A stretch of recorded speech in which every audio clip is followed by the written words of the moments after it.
사도행전 10장 34절부터 48절까지 제가 읽습니다. 베드로가 입을 열어 가로되 내가 참으로 하나님은 사람의 외모를 취하지 아니하시고 각 나라 중 하나님을 경외하며 의를 행하는 사람은 하나님이 받으시는 줄 깨달았도다.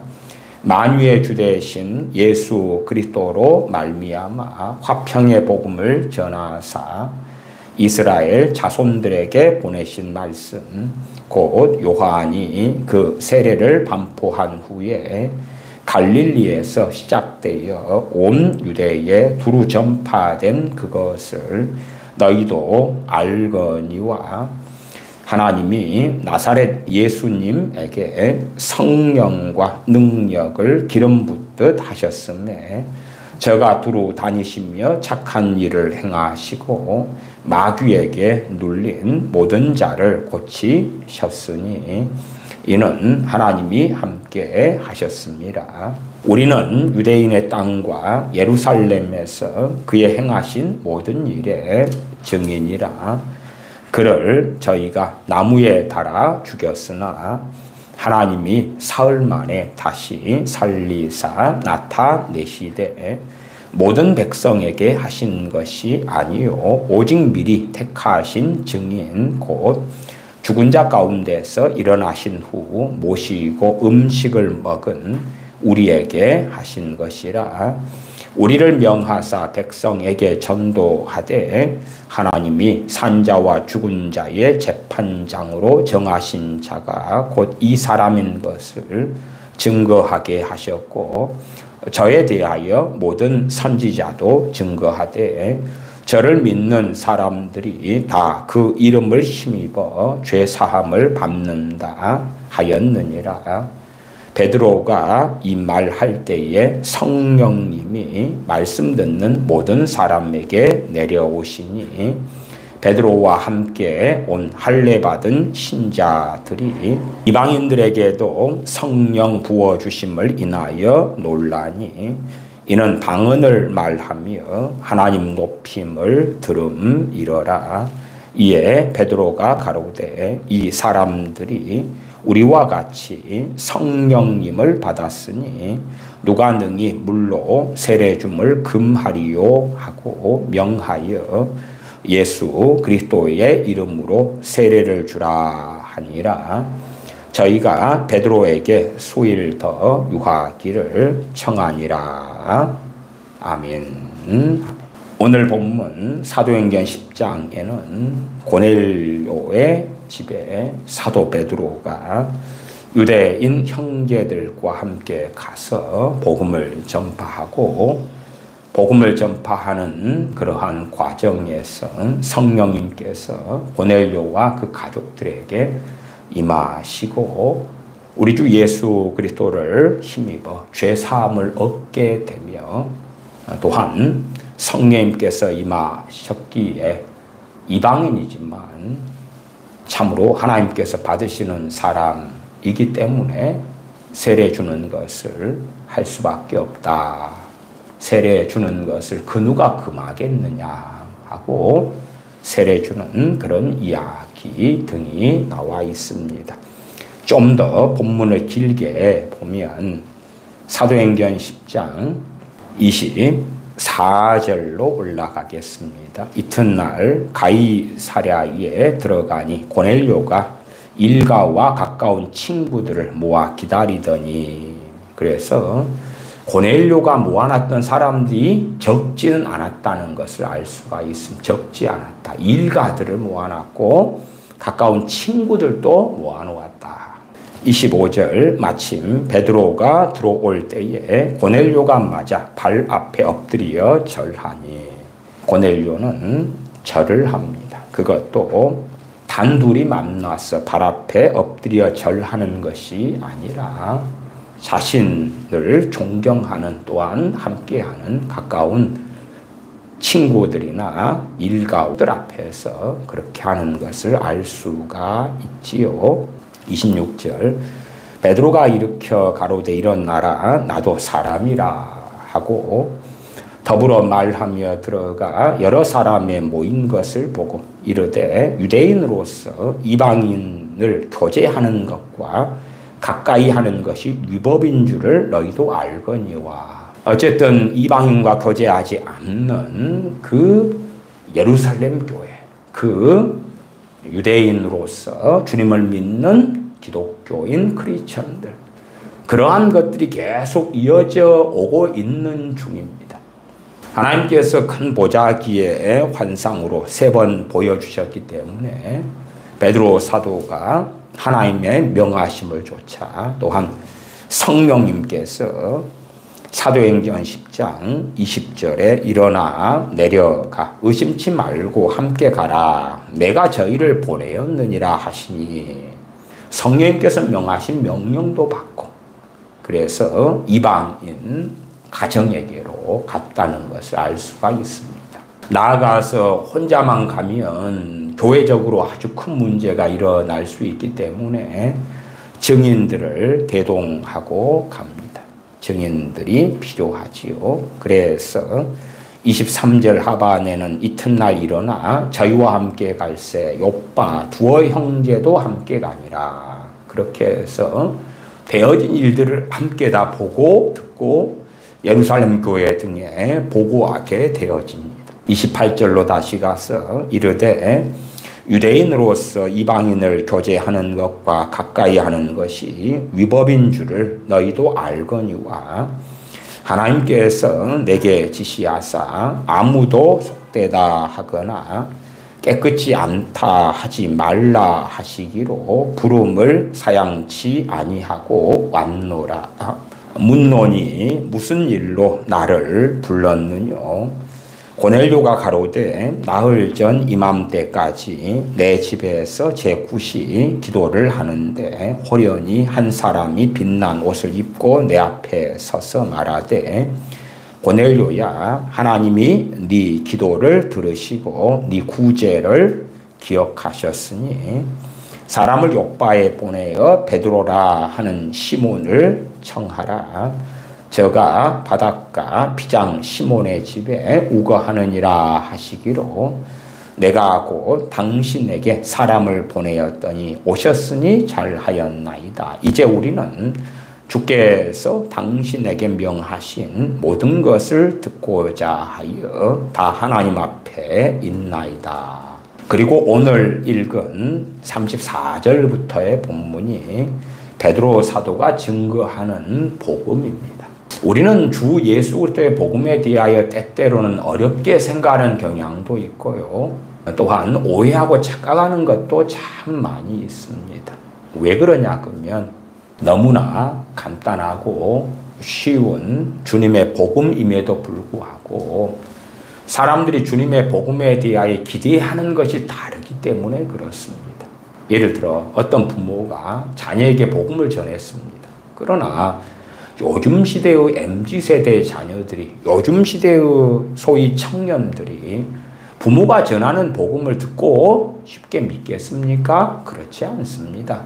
심지어는 예수님을 믿는 그러한 청년들 혹은 대학생들도 몇 년 사이에 우수수 주님을 믿는 데서 떠나버리고 마는데 하물며 믿지 않는 우리의 자녀들인 청년들이 우리가 전하는 복음을 듣고 믿겠냐 그 말이에요. 안 믿어요. 안 믿어. 아주 드문 경우 빼놓고는 믿지 않습니다.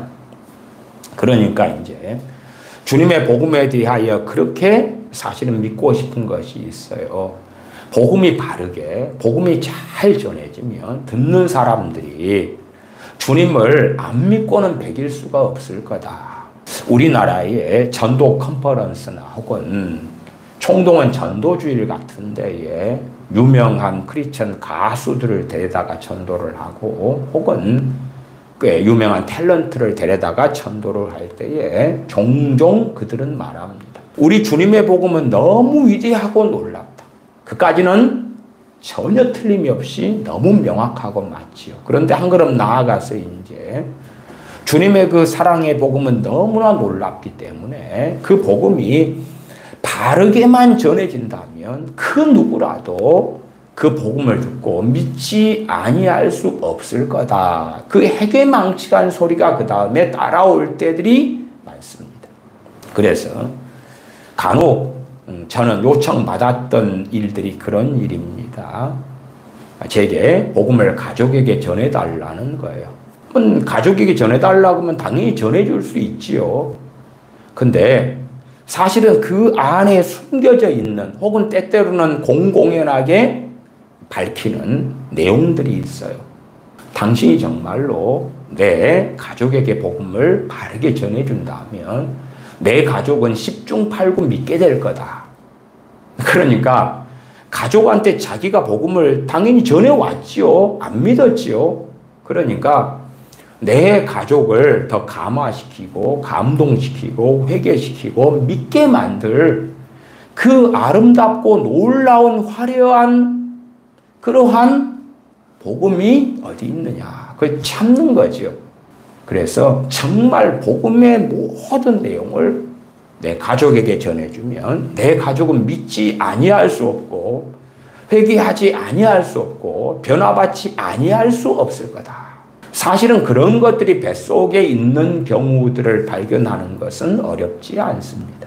참으로 많이 하는 요즘 시대에 들어와서 하는 기도가 자신의 가족에 대하여 주님 만나달라고, 하나님 만나달라고 기도하죠. 만나주십니다. 어쨌든 복음을 전해왔는데 심지어는 내 자녀가 예배당에 발을 디디고 주일학교, 중고등부, 청년회까지도 다니는데 믿음이 없어.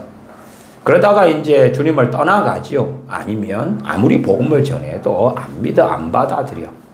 그러니까 복음을 전해서 될 문제가 아니고 하나님이 만나주시면 되는 문제구나. 하나님이 만나주시면 되는 문제야. 주님이 만나주셔야만 되는 거야. 그래서 그 구원의 책임, 전도의 책임을 하나님께, 주님께 전가시키는 기도를 합니다. 그건 평안하지요. 왜? 만나달라고 하니까 책임을 넘겼으니까 주님이 내 기도 들으시고 알아서 만나주시고 그 결과는 주님을 믿게 되고 한 걸음 나아가서 변화되게 되고 달라지게 되고 아름다운 인생을 살게 될 것이다. 그래서 하나님께 패스 혹은 토스 넘겨드립니다. 만나주세요. 만나주세요. 거기에 한 단어를 더 붙이면 주님 인격적으로 만나주세요. 물론 무슨 뜻인지는 명확하지 않아요. 그러나 이제 그냥 만나주시는 게 아니라 인격적으로 주님 만나주세요. 뭐 일반적으로 인격적인 만남이 사람과 사람이 마주하여 대화하고 이야기하고 교제하는 것처럼 그런 친밀한 만남을 이야기하겠죠. 그렇게 만나달라고 기도를 하죠. 그래서 주님께서 그래서 알아서 믿게 해주시고 믿게 해주시려면은 주 예수 그리스도의 복음이 내 가족의 마음에 뿌리 내리도록 신비에 박히도록 해주셔야 되고 그런 것을 가로쳐 넣어서 집어넣죠. 제게 가족 전도를 요구하시는 분들도 그래요.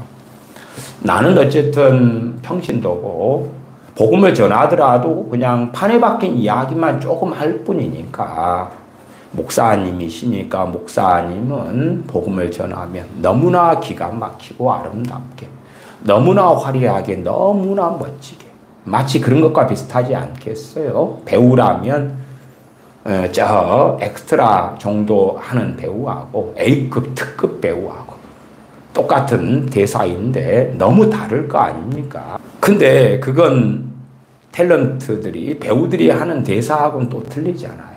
우리가 평범한 소시민이 노래를 부르는 것과 그 노래에 원곡을 부른 가수가 부르는 것 너무나 다르겠지요.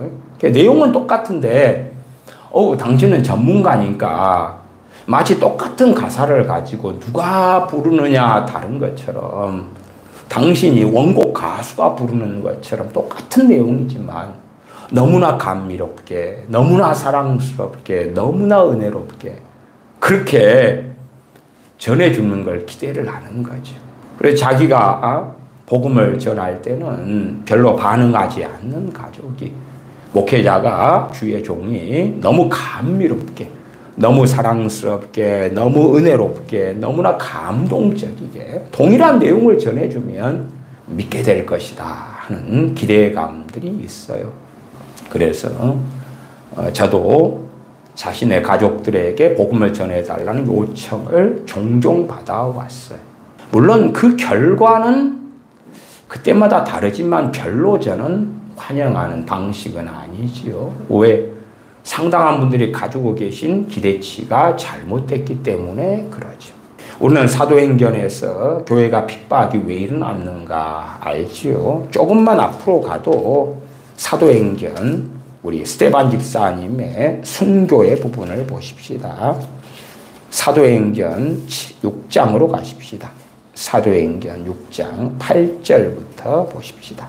사도행전 6장 8절부터 제가 읽어갑니다. 스데반이 은혜와 권능이 충만하여 큰 기사와 표적을 민간에 행하니 리버디노 구레네인 알렉산드리아인 길리기아와 아시아에서 온 사람들의 회당이라는 각 회당에서 어떤 자들이 일어나 스데반으로 더불어 변론할세.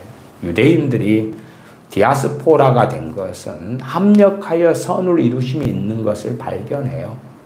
유대인들이 디아스포라로 전 세계에 흩어져 있다가 아직 성전이 있는 시대에 하나님을 경외했던 사람들, 또한 하나님께 제사하기를 원했던 사람들이 때마다 절기 때 등에 예루살렘 성전으로 왔단 말이에요. 그렇기 때문에 스데반 집사님의 복음을 전해도 예루살렘에 사는 사람들만이 아니라 혹은 유대에 사는 사람들만이 아니라 다양한 사람들이 복음을 들어요. 리버디노 구레네인 알렉산드리아인 길리기아와 아시아에서 온 사람들의 회당이라는 각 회당에서 어떤 자들이 일어나 스데반으로 더불어 변론할세. 스데반 집사님의 은혜와 권능이 충만했다.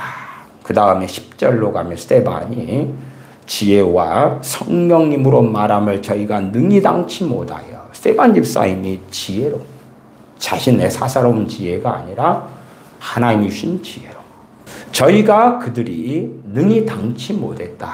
그러면 스데반 집사님이 은혜와 권능이 충만했고 8절로 올라가면 하반에 큰 기사와 표적을 민간에 행했어요. 그리고 10절에는 지혜와 성령님으로 말씀했어요. 그들이 능히 당치를 못했어요. 그러면 회개합니다. 주님 믿을게요. 그런 결과가 됐느냐? 그렇지 않아요. 제가 최근에도 성령 충만에 대하여서도 종종 말씀을 드려왔어요. 사람들이 생각하는 성령 충만이란 내가 성령 충만 받으면 무능한 자가 유능한 자가 되고 가난한 자가 부자가 되고 연약한 자가 능력 있는 자가 되고 그런 성령 충만.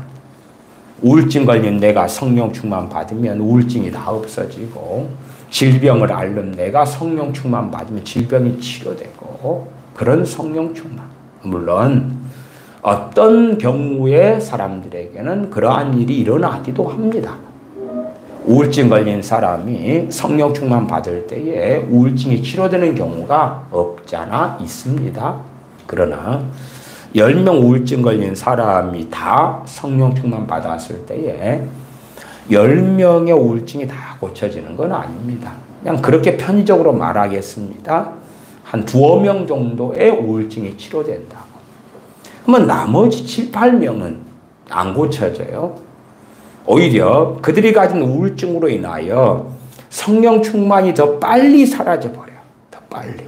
성령 충만을 받았다는 것은 성령 주시는 감동도 있고 생각도 있고 그런데 우울증을 앓고 있다 그러면은 우울한 마음, 절망의 마음, 비관, 슬픔, 탄식 등등의 여러 가지 마음 다 그 사람의 마음이지요. 거기에서 이제 그 사람이 성령 주시는 감동과 생각 등을 선택할 수도 있고 기존에 자신이 우울증을 성령 충만 받기 전에도 알아왔던 것처럼 그 우울증이 계속 움직일 때에 거기에서 일어나는 생각, 감정을 따라갈 수 있고 선택할 수 있어요. 성령 충만이라는 것은 성령님께서 강제로 그 사람을 지배하고 조종하는 게 아니시기 때문에 성령 충만을 받을수록 그 사람은 더 자유의지가 살아나고 선택이 더, 물론 어떠한 선택이 많이 쉽게 할 수 있게 되어지는 은혜가 성령 충만을 통하 임하느냐, 그러면 더 기도하고 더 찬양하고 더 하나님을 찾도록. 사실은 그 전에 세상 사람으로, 육적인 사람으로 살아갔을 때는 실상은 자유의지가 있는 것처럼 보여도 자유의지가 별로 없었어요. 왜? 죄 짓는 것 말고는, 세상을 사랑하는 것 말고는, 돈을 사랑하는 것 말고는, 근심하고 염려하고 절망하고 시기하고 질투하고 좌절하고 미워하고 그러한 것들 중에서 선택하는 길을 걸어간 거지. 죄가 1000만 가지 죄가 있다 그러면 오늘은 1번 죄, 내일은 2번 죄, 모레는 9990번째 죄, 글피는 그럴 뿐이지 죄들 가운데서의 선택인 거예요. 마치 짐승의 한계를 벗어날 수 없는 것처럼 죄인의 한계를 벗어날 수 없는 그런 것. 그래서 실제적으로 자유의지가 아닌 것이지요. 그러나 성령 충만을 받게 될 때에 성령님께 주시는 그런 하나님께 기뻐하시는 의의 길, 진리의 길에 대한 성령의 역사하심이 나타나고, 거기에서 이제 기존에 내가 해왔던 어떤 우울증 속이다 그러면 우울증에 해당되는 하나님께서 기뻐하시지 않는 그 생각들, 그걸 받아들이고 마음 먹고 생각하고 그 감정을 따라서 사는 길을 걸어갈 것이냐, 아니면 성령님께 주시는 감동과 역사하심을 따라 살아갈 것이냐 하는 이제 선택이 가능해지는 거다 그 말이. 우울증도 그 사람의 선택이란 말이, 그 사람의 선택, 그 사람의 쌓아온 삶이에요. 성령 충만을 받았다 해서 그것이 그냥 사라지는 문제는 아니다 그 말이. 그 사람 자신의 한 부분이 되었기 때문에. 그러나 사람들은 자기가 심은 대로 거두려 하기보다도 좋지 않은 것, 소위 가시원컹키에 해당하는 부분만 사라지기를 원하는 거예요. 그래서 내가 그 우울한 생각과 마음으로 살아왔을 때에 그 결과가 좋지 않더라. 이제 필요 없어 저리 가. 그래서 좋지 않은 것은 하나님이 다 걷어가시기를 기대를 하는 거지요. 어떤 사람들은 성령 충만을 받은 다음에, 제가 우울증 걸린 사람들을 예제로 든 것입니다. 두어 명은 우울증을 선택하지 않고 성령님께 주시는 걸 선택하고, 시간이 흘러가면서는 우울증이 약해지고 사라지고 없어지는 걸 경험하고요. 어떤 사람은 그래도 우울증이 일단은 성령 충만을 받은 사람에게 있어서 그전에는 100이라는 힘을 가졌다면 성령 충만이 임하면 10의 힘, 20의 힘, 30의 힘 혹은 50 정도의 힘만 발휘하거든요. 그래서 덜 고통스럽고 덜 괴로워요. 심지어 없어진 게 아니고 눌려진 거다. 눌려진 거. 덮어진 거. 눌러진 거. 그래서 10 정도의 힘만 발휘할 때에 세상에 90이라는 힘이 사라지니까 얼마나 편안해요. 얼마나 좋아요. 불면증도 좀 치료된 것 같고, 항상 자살 충동에 시달리다 그런 것도 없어지는 것 같고, 이렇게 느껴서 사람들의 느낌 속에서는 내가 우울증이 치료된 것 아닌가, 그렇게 느껴지기도 한다 그 말이. 그러나 이제 그가 성령 충만 아무리 받았다 할지라도 해왔던 관습, 생각, 그 사람의 패턴에 따라서, 마음의 습관 등에 따라서 계속 우울한 걸 선택할 때에 오히려 그 성령 충만이 더 속히 사라지고 없어지고, 그 다음에는 다시금 과거로 돌아가 있는 자신을 발견해요.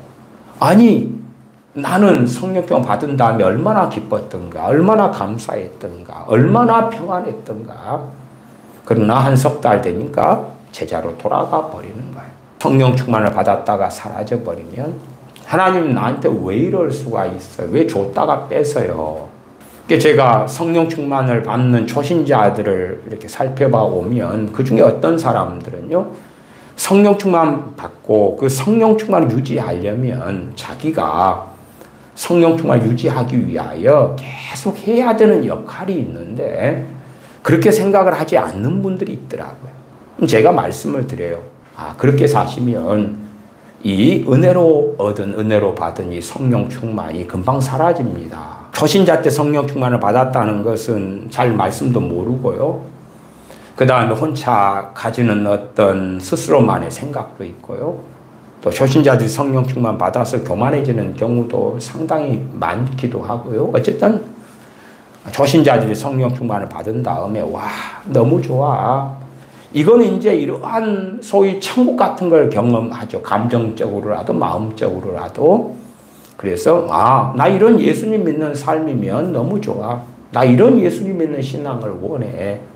물론 상당한 초신자들은 성령 충만을 받은 다음에 기도하지 않아요. 예배에 열심히지 않아요. 찬양하지 않아요.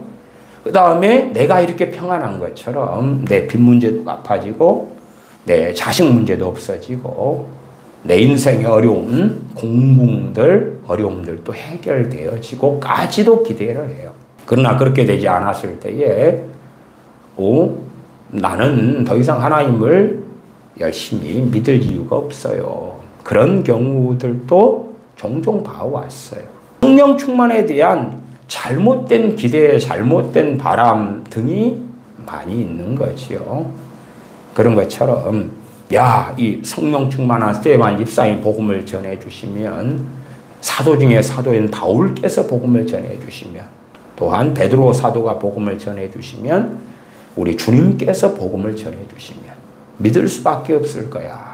주님께서 고향 동네 나사렛에 가셔서 복음을 증거하셔도 나사렛 사람들 주님을 죽이려 하잖아요. 본 동네 나사렛 사람들인데도 주님께서 이사야서를 읽으시면서 복음을 증거하셔도 주님을 인정하지 않고 주님께서 증거하시는 복음을 듣고도 거부하는 거예요. 그러나 그런 사복음서 등의 말씀들을 많이 봄에도 자기가 원하고 고대하고 기대하는 고정관념상의 자기의 욕망을 충족시키려고 자기가 원하는 것이 이루어지기를 원해서 말씀에 있는 것보다도 자기가 원하는 것을 더 믿어요. 진리가 아니라 자기가 원하는 것. 참 오랫동안 대한민국 교회에 유행했던 것도 믿는 대로 된다잖아요.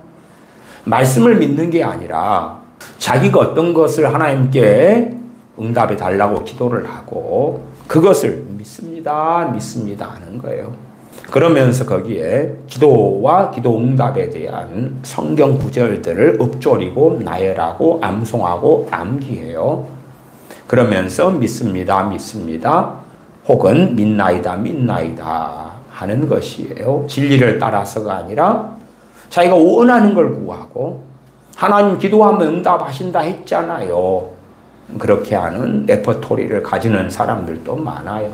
그래서 자기가 믿고 싶은 것, 바라는 것, 소망하는 것 이룰 줄을 믿습니다. 조영기 목사님의 4차원의 영성처럼 내가 바라는 걸 꿈꾸고 기대하고 상상해보고 바라보고 바라봄의 원칙, 꿈꾸는 것, 상상하는 것 그렇게 하다 보면 이루어질 거야. 당신 자식 좀 문제가 있잖아. 자식이 성령 충만 받는 걸 기대해봐. 성령 충만한 하나님의 뜻이야. 자식이 하나님을 기쁘시게 하는 걸 상상해봐, 원해봐, 바라봐. 그것들이 점점점 강렬하게 당신의 마음을 사로잡을수록 당신의 기대와 바람과 소망은 이루어질 수밖에 없어. 이렇게 하니까 사람들은 너무나 좋은 거예요. 자기가 환영하고 싶은 메시지. 심지어 그것도 복음과 섞여가는 거예요. 지금 제3세계 같은 경우도 어떤 데가 부흥하냐 그러면 기복주의 신앙을 기본으로 하는 그러한 오순절 파들이 가지는 기복주의 복음, 기복주의 전도를 통해서 많은 사람들이 예수를 믿는다고 그래요. 그러니까 어떤 수단과 방법을 가리지 않더라도 믿게만 하면 된다. 그래서 제3세계에서는 상당히 가난하고 어렵잖아요. 그러니까 저 미국 봐봐라. 미국이 청교도들이 오고 미국이 예수를 믿었기 때문에 전 세계에서 가장 강력한 나라가 된 거야. 특별히 또 대한민국 선교사님들이 전 세계 방방곡곡에 가서 기복주의 복음을 전하는 경우도 아주 많습니다. 봐봐라, 대한민국 그렇게 찢어지게 가난했는데 예수님을 믿은 다음에, 그런 다음에 너무나 잘 됐어. 예수님을 안 믿던 우상 숭배하던 민족이 예수님을 믿게 되었어. 그래서 많이 믿을 때는 20몇 퍼센트, 22% 이렇게 예수님을 믿었어. 그러니까 대한민국이 너무 잘 됐어. 지금보다 더 많은 사람이 예수님을 믿으면 더 1인당 국민소득이 커질 거고 국가는 더 강력해질 거고 그럴 거야. 그러니까 너희들도 예수님을 믿어봐. 그러면 가난해서 부자가 되고 이 공공한 어려움에서 잘 되고 당신 자식들 찢어지기 가난하고 어렵잖아. 대학도 갈 수 있고 원하던 걸 할 수도 있고 하나님께서 인생을 책임져 주실 거고 그렇게 해 주실 거야. 그렇게 이제 제3세계에서 복음이 증거되니까 많은 사람들, 특별히 가난한 제3세계에 살고 있는 사람들이 그러면 그 복음이라면 너무나 기쁜 소식이다. 나도 믿을게. 나도 예수님 믿을게. 그래서 참으로 예수님 믿어서 이 땅에서 잘 되고 성공하고 영혼 구원도 받고 이 땅에서 잘 되고 성공하고 건강도 얻는다는, 마치 여의도 순복음교회 조영기 목사님의 삼중 축복처럼 그러한 복음이 전해질 때에 불신자들이 많이 믿고 있는 거예요. 많이 믿고 있어. 그러나 이제 선진국들에서 믿는 사람은 양상이 전혀 틀리죠. 선진국이야 경제 성장이 이제는 거의 꼭지점에 올랐고 떨어질 때만 남았고, 그래서 지금보다 더 잘 산다? 그것을 기대하기는 어렵고, 그래서 소위 첫째는 기복주의 신앙을 가진 사람들은 주님을 등지고 떠나고 있어요. 왜? 이제는 더 이상 예수님 믿어가지고 경제 성장기도 지났고 더 잘 살고 잘 먹게 된다는 그러한 시대도 지났고, 더군다나 돈이 가장 중요한, 자신의 행복과 잘 먹고 잘 사는 게 중요한 MZ세대 청년들이라면 더 신속하게 주님을 떠나고 있는 실정이죠. 중국 같은 경우도 1990년대부터 얼마나 급속하게 성장했어요. 그래서 중국에서도 그 기복주의 복음을 배경으로 깔고 참 많은 사람들이 주님을 믿는다 그랬어요. 더 잘 될 거야. 더 돈을 많이 벌 거야. 집을 가지게 될 거야. 땅을 가지게 될 거야. 아파트를 가지게 될 거야. 그러나 코로나가 오니까 2%의 중국에서 예수님 믿는 사람, 공개적으로 믿는다고 하는 사람 2,800만 명 가운데 그 절반이 주님을 떠났어요. 왜? 아니, 주님을 믿으면 코로나에 걸리고 아파트에 갇히고 집에 갇히고 굶주리고 직장도 잃어버리고 더 가난해지고 그러한 일이 없어야 돼. 그것이 지금까지 그들이 들었던 복음이고 믿는 신앙인데, 그러한 더 승승장구하는 더 잘 되는 그 아름다운 것이 아니니까. 그러면 주님을 믿는 데서 공개적으로 믿는 2,800만 명 가운데 1,400만 명이 주님을 떠났단 말이에요. 남은 1,400만 명. 또한 지금의 중국은 기후 재앙이나 경제적인 문제나 등으로 많이 어려워요. 그래서 요즘에 대졸자들, 특별히 중국의 알아준 유수의 대학교를 졸업한 친구들도요, 길거리에서 직장을 구할 수 없으니까요, 국어를 하는 것이 더 낫다. 그래서 종이를 써놓고 국어를 합니다. 중국 길가에 앉아서. 또 마찬가지로 그런 대졸자들, 좋은 대학 나온 친구들도 직장 구하기가 어려워가지고 시급 아주 소소하게 주는 일자리라도 구하려고 꼭두새벽에 나가서 일자리를 찾는 그런 광경. 그러면 이제 예수님 믿어서 잘 먹고 잘 살겠다는 꿈을 꾸면서 믿었는데 그럴 필요가 없어진 거죠. 잘 먹고 잘 살게 해주지 않는 예수님, 잘 먹고 잘 살게 해주지 않는 하나님은 믿기 싫다는 것이지요. 그렇기 때문에 온갖 뱃속에 씨 뿌리는 비유로 할 때에 길가 땅이 돼버리고 돌짝밭이 돼버리고 가시덤불 땅이 되어버리는데 거기에 복음의 씨앗이 떨어진들 어떻게 아름답게 결실할 수 있겠느냐. 성령 충만하고 지혜 충만하고 큰 기사와 표적으로 민간에 행하고 은혜와 권능이 충만한 또한 6장 10절에 지혜와 성령님으로 말하는 스데반 집사님. 그가 증거하는 복음을 통해서도 사람들이 주님을 믿지 않아요. 6장 11절로 갑니다. 사람들을 가르쳐 말시키되 이 사람이 모세와 및 하나님을 모독하는 말하는 것을 우리가 들었노라. 그러니까 오히려 스데반 집사님을 모함을 해버리는 거예요. 왜? 스데반 집사님 전하는 복음을 듣고도 이해 안 되니까 그걸 가지고 제멋대로 해석하고 한 다음에 이 스데반이라는 사람이 모세와 하나님을 모독하는 말하는 것을 우리가 들었다. 우리가 증인이다. 돌로 쳐서 죽이자 하는 것이지요. 스데반 집사님이 7장에 복음을 전하는 것이 나와 있습니다. 그가 재판을 받게 되었는데 7장 1절에 대제사장이 가로되 이것이 사실이냐. 2절 스데반이 가로되 여러분 부형들이여 들으소서. 우리 조상 아브라함이 하란에 있기 전 메소포타미아 있을 때의 영광이 하나님이 그에게 보여 유대인에게 복음을 전하는 것이니까 구약의 내용들을 자세히 설명합니다. 일반적으로 고넬료나 고넬료의 지인들, 친척들 혹은 권속들에게 복음을 전하는 것하고는 다른 면은 있습니다만은 그 중심, 복음의 핵심은 틀림은 없죠. 복음의 핵심은 똑같은 거예요. 그렇게 이제 성령 충만함으로 복음을 증거해요. 그것이 길게 8장에가 나와 있어요. 7장에 나와 있죠. 7장에가 나와 있고 7장 54절로 넘어가 보겠습니다. 7장 54절 저희가 이 말을 듣고 마음에 찔려 저를 향하여 이를 갈거늘 스데반이 성령님이 충만하여 하늘을 우러러 주목하여 하나님의 영광과 및 예수님께서 하나님 우편에 서신 것을 보고 말하되 보라 하늘이 열리고 인자가 하나님 우편에 서신 것을 보노라 합니다. 스데반 집사님은 성령 충만한 상태입니다. 성령 충만하게 복음을 전해서 핵심은 똑같습니다. 핵심은 같아요. 그러나 그들에 대하여 어떤 자들이 말하는 것처럼 이 극단적인 사랑으로 복음을 이상하게 혼잡해 해가지고 전하는 그 사랑 타령하는 복음을 스데반 집사님은 전한 게 아닙니다. 복음을 전했어도 복음의 핵심은 똑같아요. 예수 그리스도의 순환과 대속입니다.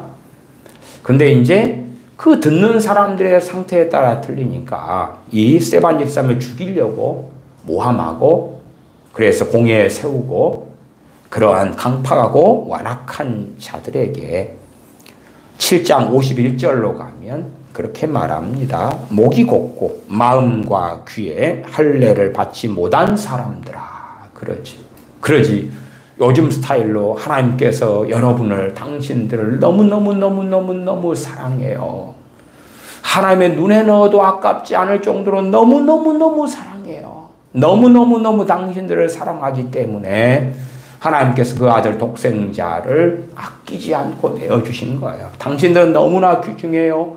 너무나 소중해요. 너무나 아름다워요. 너무나 하나님 눈에 어여뻐요. 사랑스러워요. 그렇기 때문에 당신들을 위해서 메시아께서 죽으실 수밖에 없었어요. 당신들 같이 사랑스러운 사람들을 위하여 하나님은 가장 위대한 값을 지불하신 거란 말이에요. 왜? 당신들이 너무나 귀하고 사랑스러워서요. 요즘에 전하는 인본주의 복음의 종류가 참 많아요. 그 중에서 앞에 오순절 교단들이 혹은 순복음교회 등이 전하는 기복주의 복음도 있고 방금 이 사랑 타령하는 인본주의 복음도 있고 그러나 그런 것들은 성경을 왜곡하는 거예요. 한편으로 그렇게 말할 수도 있겠죠. 왜? 스데반 집사님, 왜 이 유대인들이 듣기 싫은 소리를 합니까? 그러니까 돌에 맞아 죽으시지요. 그런데 스데반 집사님은 성령님의 말하게 하심으로 말하는 거예요. 그들의 귀에 들리기 아름다운 소리, 아름다운 음성이 아니란 말이에요. 다시 7장 51절. 목이 곧고 마음과 귀에 할례를 받지 못한 사람들아, 너희가 항상 성령임을 거스려 너희 조상과 같이 너희도 하는도다.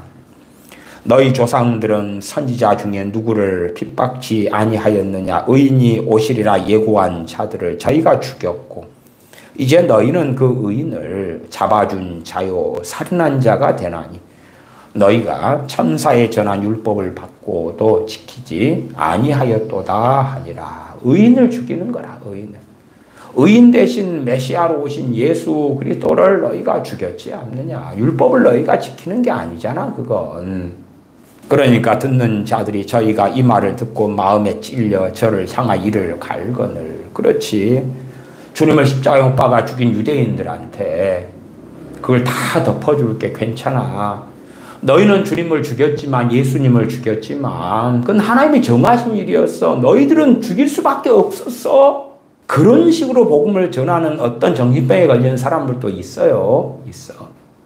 야, 너희가 안 죽이려 했어도 하나님이 예정해 놨기 때문에 너희는 죽일 수밖에 없었어. 그러니까 메시아께서 너희들을 통하여 죽임당하신 것은 필연이었으니까 너희들의 잘못은 없는 거야. 오히려 너희들의 손을 통해서 메시아가 죽게 하나님이 하셨으니까 하나님 잘못이야. 그런 황당무계한 소리를 하는 자들도 있겠죠. 스데반 집사님은 결코 그렇게 하지 않았습니다. 그리고 그들을 책망하죠. 물론 복음을 전해요. 그리고 책망해요. 사람들이 생각하는 복음은 뭐예요? 듣는 사람들을 야단치지 않는 거예요. 책망하지 않는 거예요. 당신들은 너무나 아름답고 소중하다고 이야기해 주는 거예요. 기분 상하지 않게 하는 거예요.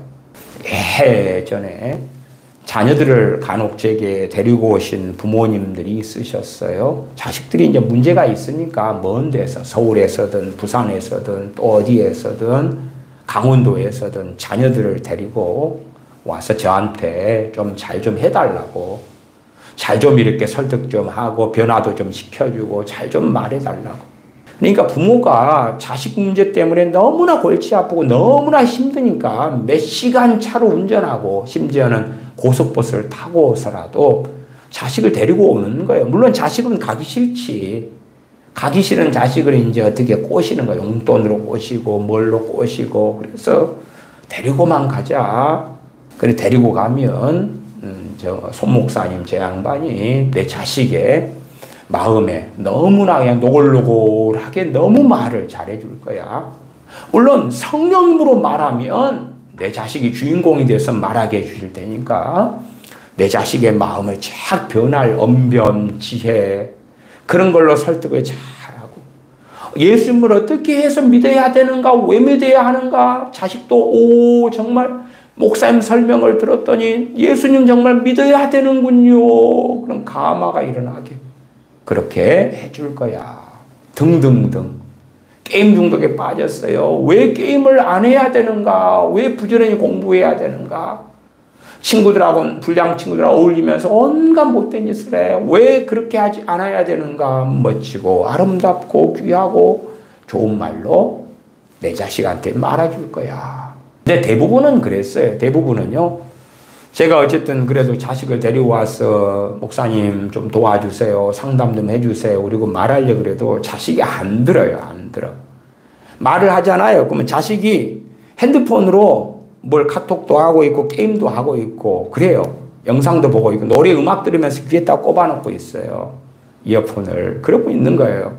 그러니까 뭐 말을 할 수가 있어야지. 말하면 내 다 듣고 있다니까요. 그리고 이제 뭐 자기 것 들다 보는 거예요. 그건 흔한 일이라. 그런 자식들을 뭘 어떻게 설득을 하고 어떻게 감화를 해요. 사람들이 기대하고 있는 성령의 역사가 있고요. 사람들이 기대하는 복음이 있고요. 사람들이 기대하는 성령 충만이 있어요. 물론 성경에 있는 것하고는 달라. 그래서 성령 충만한 혹은 이러한 스데반 집사님이나 사도 바울이 복음을 전하면 다 믿게 된다. 주님이 복음을 전하면 다 믿게 된다. 전혀 그렇지 않아요. 씨 뿌는 비유를 통해서 말씀하셨어요. 천국 복음은 똑같아. 그것은 조금 있다가 다시 우리가 사도행전 10장을 통해서 보십시다. 천국 복음은 똑같은데 문제는 땅의 문제라. 땅의 문제. 길가 땅이냐 돌짝밭이냐 치던 풀이냐, 좋은 땅이냐의 문제. 왜 고넬료가 불러 모은 일가들, 가까운 친구들, 이런 사람들은 베드로 사도가 복음을 증거했을 때에 듣는 중에 성령님께서 그들에게 임하셨는가? 좋은 땅이니까, 좋은 땅이니까. 그러나 이런 경우는 정말 희귀하고 드문 케이스예요. 한 집안 식구가 원수가 될 것이다. 한 집안에 5이 있는데 둘이 셋과 셋이 둘과 분쟁할 것이다. 내가 너희에게 검을 주러 왔다. 한 집안 안에서 셋이 둘이 셋과 분쟁하고 싸우고 나누이는 것. 그러나 우리가 원하는 하나님, 우리가 바라는 하나님, 우리가 응답해 주시기를 원하는 하나님의 역사는 내 가족 안에 5이 있으면 5이 다 성령 충만하고 5이 다 뜻이 맞고 마음이 맞고 그러는 거겠지요. 성경이 전혀 동의하지 않는 것. 빌립보 감옥의 간수에게 사도 바울이 주 예수를 믿으라 그리하면 너와 내 집이 구원을 받으리라. 너와 내 집이 구원을 받는다. 빌립보 감옥의 간수에게만 한 거 예언이에요.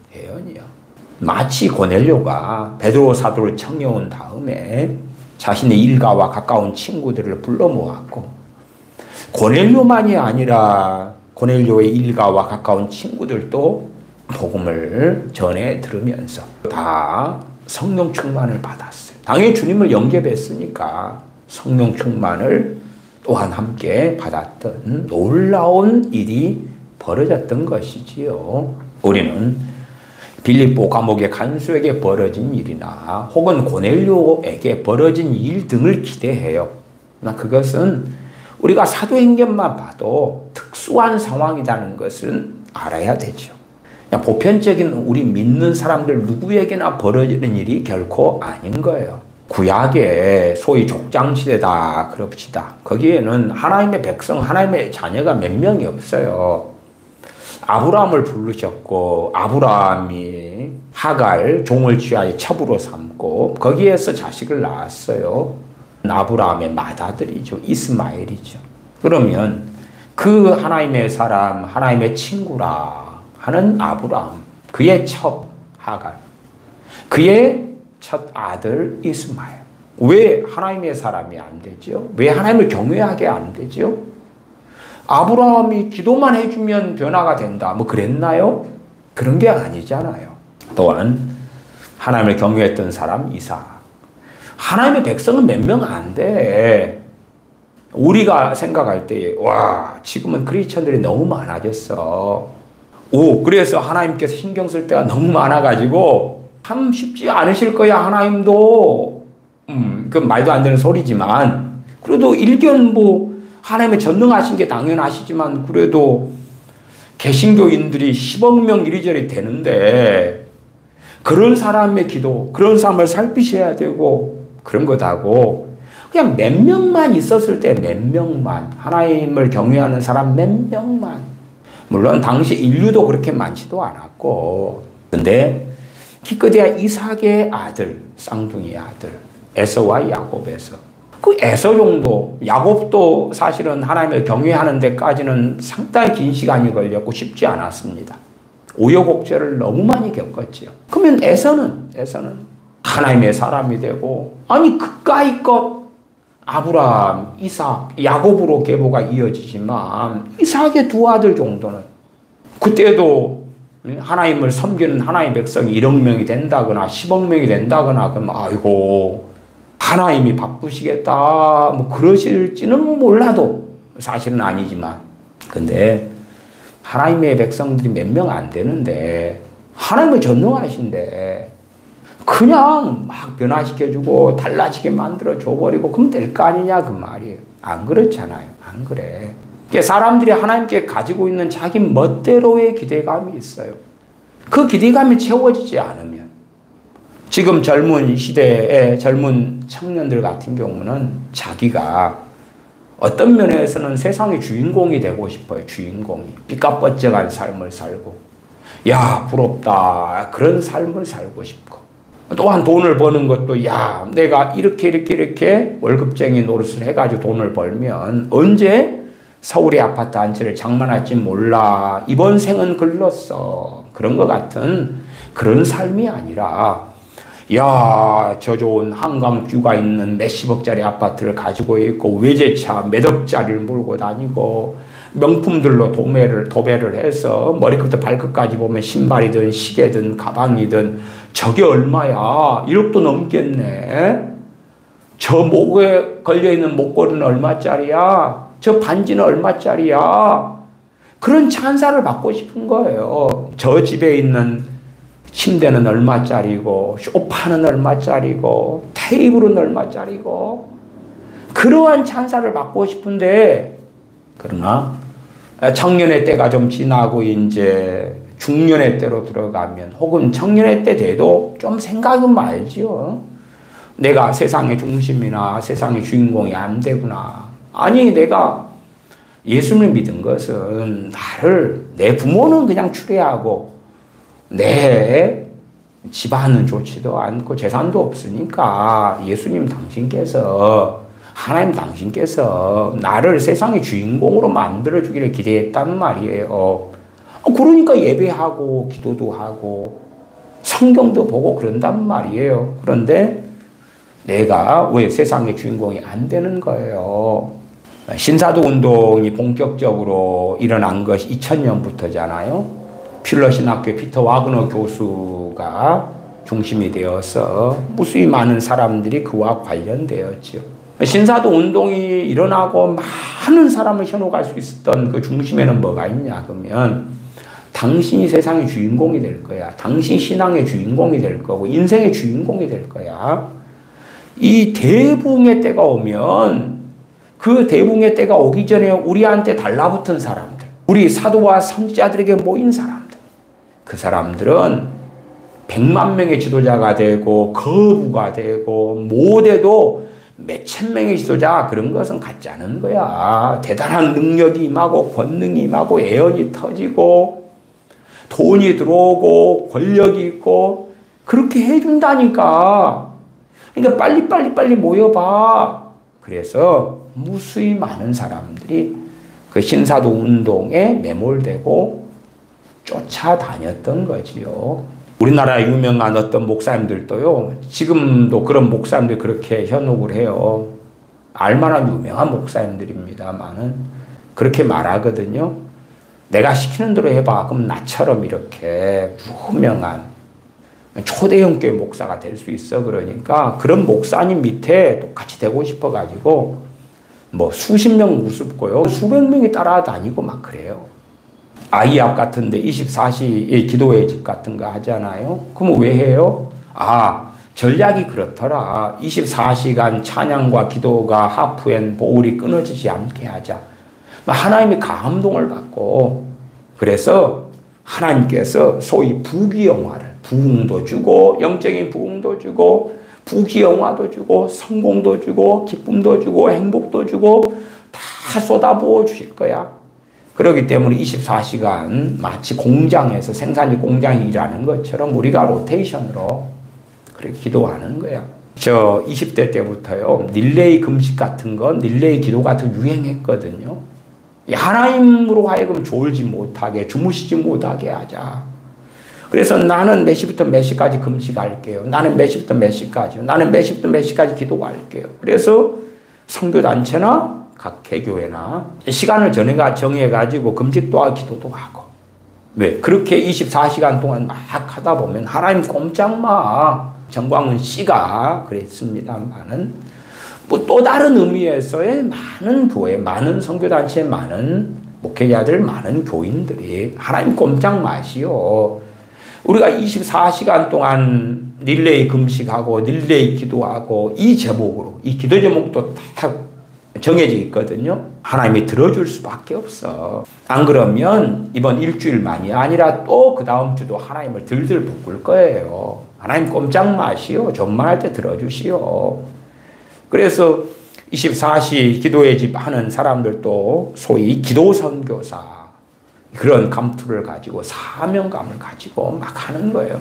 대한민국에 복음 통일되게 해달라. 제가 최근에도 복음 통일에 대한 그 허구에 대해서 말씀드렸잖아요. 24시 기도의 집 같은 데는 복음 통일되게 해달라고 막 24시간 동안 하나님을 졸르는 거예요. 되게 해달라고. 그 기도가 응답받기는커녕 믿는 사람들이 젊은 세대부터 뚝뚝뚝 떨어지고 있어요. 뚝뚝뚝 떨어져.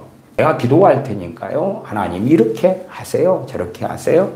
이렇게 하시고 이렇게 하세요. 그리고 계속 들어주실 때까지 우리는 기도할게요. 그런 희한한 기도들도 아주 유행하지요. 유행해요. 믿음을 가지고 하나님을 조종하려 하고 기도를 가지고 하나님을 조종하고 지배하려 그러고 아니면 마치 상당히 많은 잘못된 복음을 가지고 사람들을 자신의 기대치에 따라서 현혹시키려고 하기도 하지요. 사도행전 10장 34절 오늘 본문 살펴보겠습니다. 34절부터 봅니다. 복음의 내용이 뻔해. 그냥 뻔해. 우리가 알고 있는 거야. 알고 있어. 더 특별한 게 있느냐? 그럼 없어.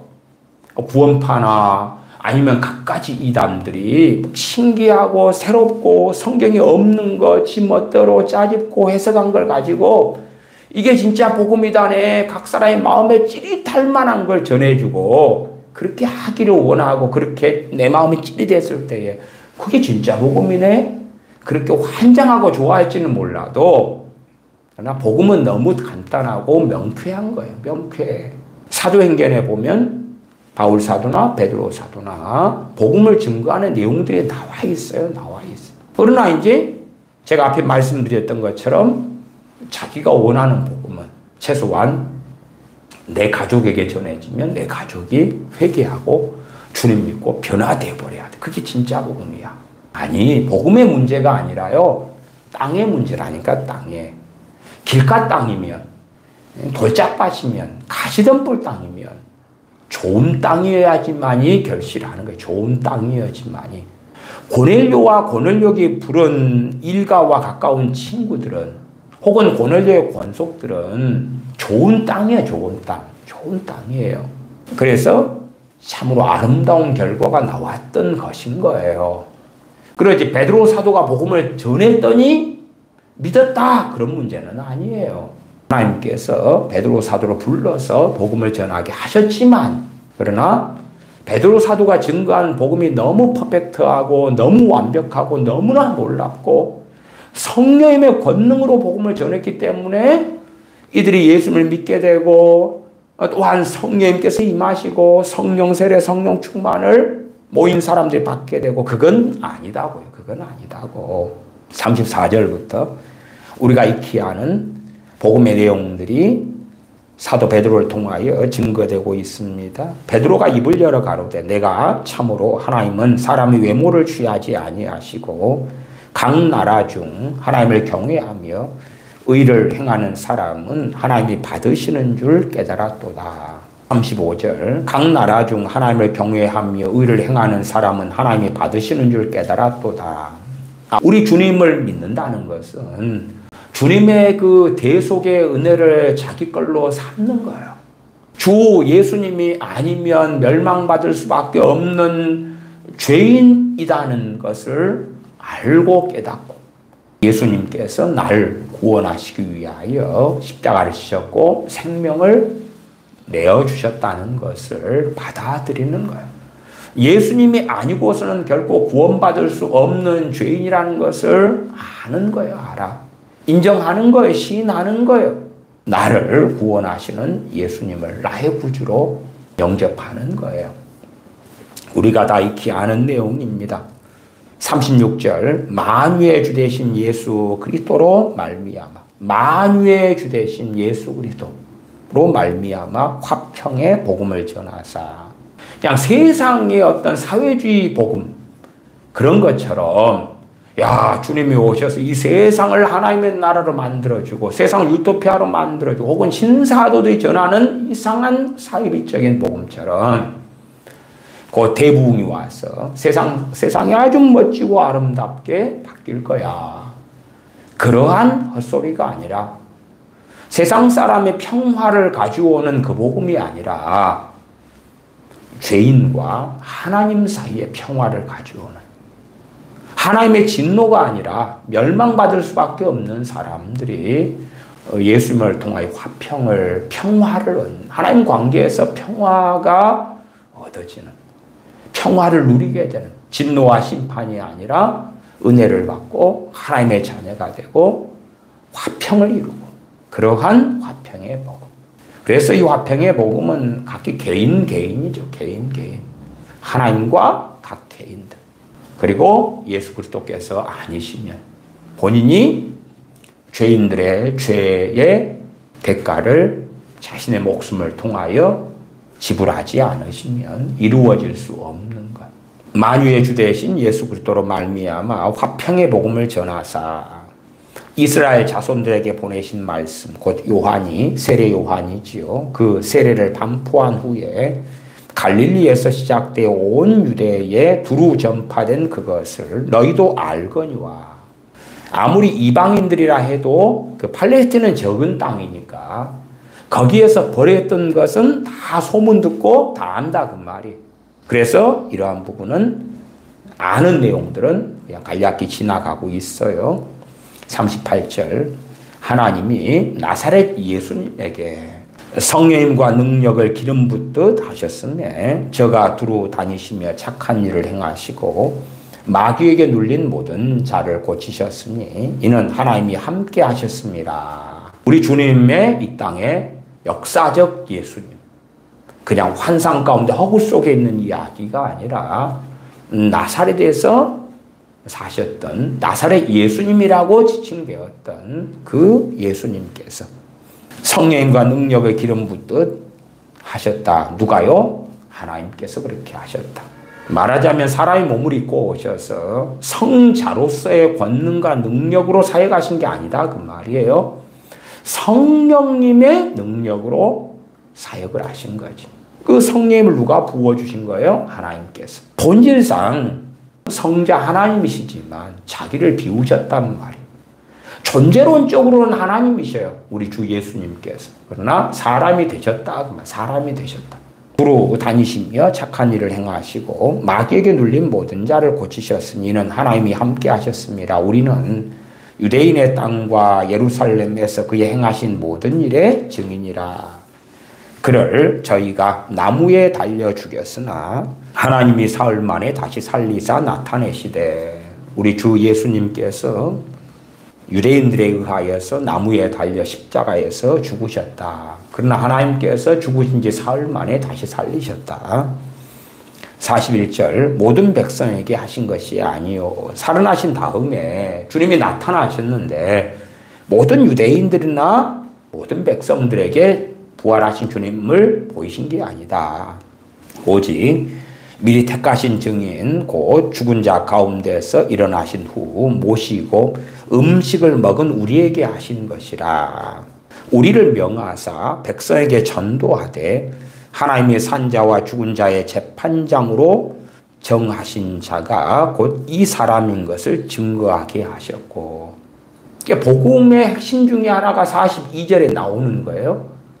주님이 누구시다고요? 산자와 죽은 자의 재판장이라. 하나님께서 정하신 재판장이 심판주가 예수님이시라고.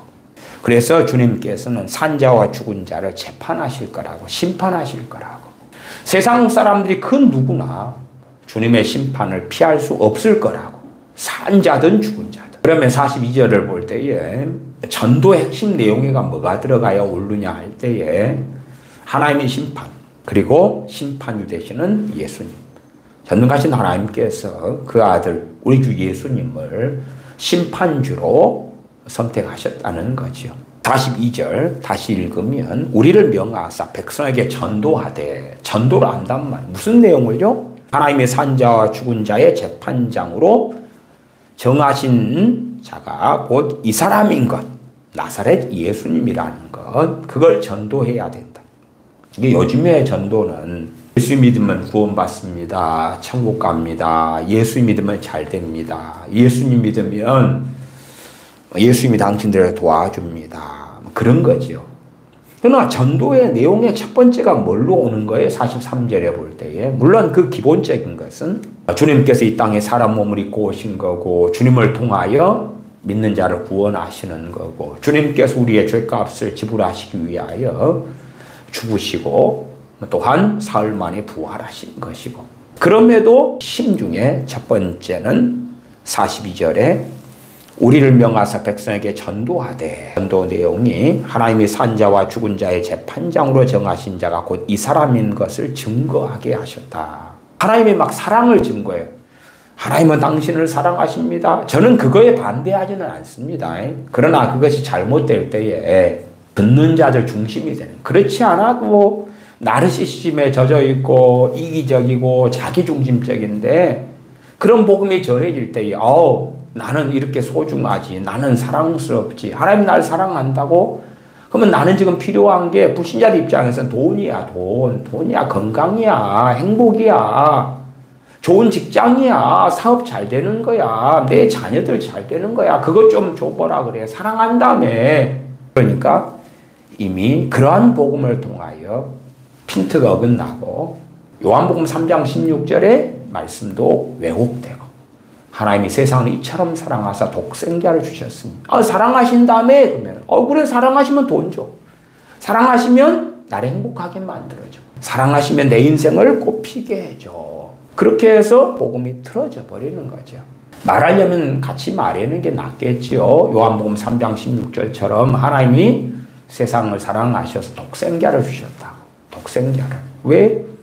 독생자 예수 그리스도가 아니면 그 누구도 구원받을 수 없기 때문에 심지어 유대인이라도 구원받을 수 없기 때문에 독생자를 주셨다고 그분이 예수님이시라고 예수님을 통해서만이 죄사함 받고 구원을 얻을 수 있는 유일한 길이 되신다고 산자와 죽은 자의 재판장으로 하나님께서 예수님을 세우셨다고 정하셨다고 그걸 증거해라고 42절 하반으로 곧 이 사람인 것을 증거하게 하셨고 복음의 내용에서 이게 사라지는 거예요. 왜? 사랑한다 그러면 심판은 안 해야 돼. 진노는 안 해야 돼. 괜찮아 좋아 그렇게 해야 되니까. 근데 심판하신다고? 당신들 다 한 번 죽는 것은 정하신 일이요. 그 후에는 심판이 있을 거야. 그래? 난 그거 동의 못해? 처음부터 안 받아들여? 인정 못해? 거부감을 느낄 테니까 거부감 느끼는 것을 빼야 되겠다. 그럴 수도 있잖아요. 그래서 사람들이 요즘에 전하는 복음, 물론 그러한 복음도 전해진 지 오래됐습니다만은 사람들이 기분 나쁘게 하는 요소들은 다 제거하고 빼버리는 그러한 것을 오랫동안 유행처럼 해왔죠. 43절 저에 대하여 모든 선지자도 증거하되 저를 믿는 사람들이 예수를 믿는 사람들이 다 그 이름을 힘입어 죄사함을 받는다. 물론 구원파 같은 데서 죄사함이란 단어를 사용해 가지고 우리는 예수를 통해 구원받아 죄사함 다 얻어 모든 죄가 사함받아. 그러니까 저 구원파 저자들은 회개기도도 안 하고요. 또 뭐 단어상에 헷갈리게 만들어놔요. 회개하고 자백 같은 걸 구분해 놓고 회개하고 자백은 틀려 그런다든지 주기도문에 회개하는 내용이 있잖아요. 우리에게 죄 지은 자를 용서하오니 우리의 죄를 사해 주십시오. 용서해 주십시오. 그러니까 다 용서받았는데 이미 다 용서받고 들어간 거기 때문에 회개가 필요 없어. 회개하면 안 돼. 그건 구원받지 못한 자들이 하는 거야. 그냥 자백만 하면 되는 거야. 요한일서 1장 9절에 너희가 너희 죄를 자백하면 저는 미쁘시 오로사 그런 의미의 자백이 아니고 구원파 사람들은 자기들이 생각하는 성경과 상관없는 자백이라는 의미를 쓴 거예요. 그냥 사용해서 현혹을 시키는 거예요. 그렇기 때문에 회개 기도는 안 해. 우리는 다 용서받았으니까. 그래서 우리 믿는 사람들을 미혹하고 공격할 때에 당신 회개 기도 해요 안 해요? 한다 그러면은 당신 구원받지 못했군요. 구원받은 사람은 모든 죄가 사함받았기 때문에 앞으로 지을 죄까지도 사함받았기 때문에 회개기도 하는 거 아니에요. 그러면서 이제 미혹하는 거죠. 그러나 43절의 복음은 저를 믿는 사람들이 다 그 이름을 힘입어 죄사함을 받는다. 우리가 또 예수 믿어 죄사함 받으면서 구원을 받아요. 하나님의 자녀가 돼요. 그렇지만은 신약 성경에도 계속 말씀하는 것처럼 너희가 죄 없다 하면 스스로 속이고 하나님을 거짓말하는 자로 만드는 것이다. 예수를 믿지만은 죄 가운데 우리가 실제로 살고 있고 죄와 싸워야 되고 더 성화돼야 되고 주님을 닮아야 되고, 그러니까 우리가 크리스천이 된 지 10년 됐다 20년 지났다 해도 여전히 크게든 작게든 오늘 죄를 지어요. 그럴 때 우리는 회개로 나아가는 거예요. 그것이 내가 빌었기 때문에 용서받는 게 아니라 여전히 예수님이 힘입어서 죄사함을 받는 거예요. 여전히 내 의로 내 행위로 로마 가톨릭처럼 보석 행위로 사함 받는 게 아니에요. 예수님이 힘입어서 죄사함을 받아요. 메시아 되신 주님의 복음을 듣고 주님을 믿는 사람들이, 저를 믿는 사람들이 다 그 이름을 힘입어 죄사함을 받는다. 복음의 알파와 오메가가 되기도 해요. 이게 복음을 전했는데 주님께서 이 땅에 오셨고 어떤 일을 하셨고 간략하게 주님 십자가에 달려서 죽으셨고 사흘 만에 부활하셨고, 그리고 전능하신 하나님께서 나사렛 예수님을 심판주로 정하셨고 심판하실 거고, 그렇기 때문에 예수님을 힘입어서 죄사함 받지 않는 자들은 다 심판을 받을 수밖에 없는 정해진 미래가 온다는 것이죠. 그 누구에게나. 또한 증거된 가장 중요한 내용들은 여기에 기록되었다는 것을 우리가 믿고 알죠. 44절, 베드로가 이 말 할 때에 성령님이 말씀 듣는 모든 사람에게 내려오시니 베드로와 함께 온 할례 받은 신자들이 이제 증인들이죠. 유대인들 신자들로 그들이 이방인들에게도 성령 부어주심을 인하여 놀라니 이는 방언을 말하며 하나님 높임을 들음이러라. 이에 베드로가 가로되 이 사람들이 우리와 같이 성령님을 받았으니 누가 능히 물로 세례 줌을 금하리요 하고 명하여 예수 그리스도의 이름으로 세례를 주라 하니라. 저희가 베드로에게 수일 더 유하기를 청하니라. 주님의 복음이 그렇게 전혀 복잡한 게 아니고 이러한 복음들이 핵심은 똑같고, 거기에 이제 대상에 따라서 유대인들이면 좀 더 스데반 집사님이 증거한 복음처럼 그렇게 사도행전 7장 등에 있는 것처럼 더 다양한 내용으로 전하기도 하고, 혹은 이방인인 고넬료와 또한 함께한 사람들에게는 사도 베드로가 사도행전 10장처럼 전하기도 하고, 또 등등의 나중에는 사도 바울이 증거하는 복음도 정말 핵심적이고 중요한 내용들이 계속 나와 있는 것은 우리가 발견하죠. 그러나 우리는 이 간단한 복음보다 더 화려한 더 아름다운 주님의 복음이 증거됐을 때에 누가 열매 맺느냐? 좋은 땅이에요. 좋은 마음으로 말씀을 받는 사람들이 좋은 마음으로. 히브리서 말씀에도 너희가 오늘날 그의 음성을 듣거든 너희 마음을 강팍해 하지 말라고 말씀하지요. 강팍해 해버리면, 그러나 사람들이 생각하는 복음은 전해지기만 하면 변화되고 달라지고, 아니요. 이미 예수님 믿는 사람들은 복음을 알아요. 알아. 모르면 그 어려운 그러한 많은 말씀들에서 여기저기 잘라내지 말고 사도행전에서 사도들을 통하여 사도행전 2장이나 아니면 이러한 10장이나 좀 어렵긴 하지만 스데반 집사님 증거한 유대인들에게 증거한 7장의 복음 등, 혹은 나중에 사도 바울이 증거하는 복음도 보고 살피면 되잖아요. 헛된 기대와 헛된 이해, 말하자면 다른 복음에 항상 미혹될 준비가 돼 있는 사람들이 있는 거예요. 그러나 우리가 증거받은 갈라디아서나 로마서 등의 에베소서, 빌립보서 등의 증거된 복음, 또한 이 사도행전 10장에 증거된 복음을 붙잡아야 돼. 붙잡아야 돼.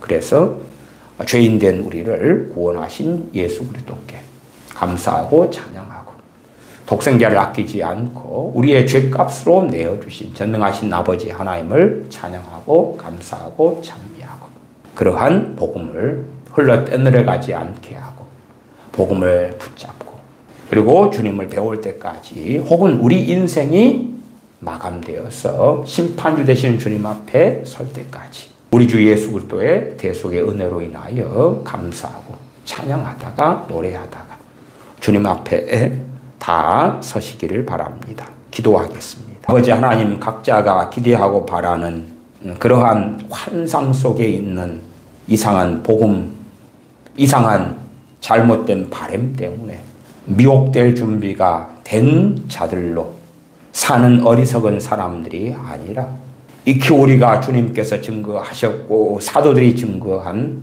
우리 주 예수 그리스도의 우리가 믿은 대로 아는 대로 주님의 복음을 붙잡고 주님의 대속의 은혜에 감사하고 찬양하고 노래하고 그러하지 세상에서 더 잘 먹고 잘 마시고 더 가지고 더 평안하고 더 기쁘고 즐겁고 행복하고 하는 기준에 따라서 그것을 이루어 줄 가짜 복음, 거짓 복음, 자신을 세상의 주인공으로 만들어주는 그러한 가짜 복음을 참는 어리석은 자들이 되지 않게 하여 주시옵소서. 주님의 피 흘려 죽으심으로 주님의 십자가에 못 박히심으로 피를 쏟아주심으로 채찍에 맞으심으로 우리의 죄값을 담당해 주신 그 은혜, 그 사랑에 또한 독생자를 아끼지 않고 내어주신 전능하신 아버지 하나님의 그 사랑과 은혜에 감사와 찬양을 드립니다.